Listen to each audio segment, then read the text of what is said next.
Drivers, listen up. The governor just signed off on a new law allowing motorcyclists to lane filter. The law change would allow motorcyclists to filter through lines when traffic is at a complete stop.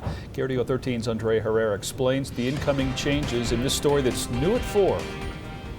This new law will allow motorcyclists to filter in between lanes, but only when traffic comes to a complete stop.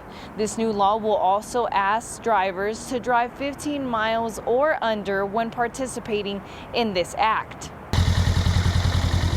I think change is always hard for folks, and a lot of people really needed to see the statistics. They needed to see what traffic accidents look like, what traffic fatalities look like, in order to be comfortable with this concept. In 2023, the Colorado Department of Transportation reported that 136 motorcyclists were killed on the roads. So the reason that I'm supportive of the law change is to provide a level of safety to motorcyclists across the state, particularly for those motorcyclists who are traveling in traffic and heavy traffic. The new change in law would allow motorcyclists to filter through lanes when traffic suddenly comes at a complete stop.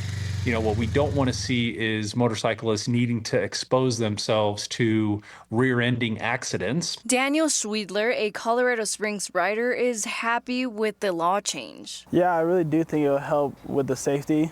You never know who's not paying attention or looking at their phone. It just takes a split second for someone to rear-end you in a car.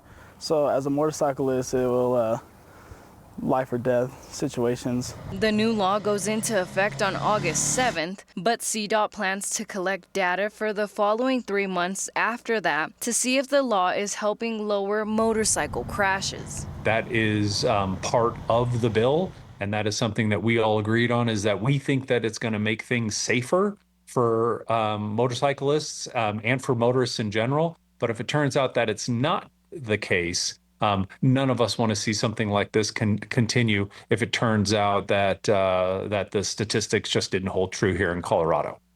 Reporting in Colorado Springs, Andrea Herrera, KRDO 13.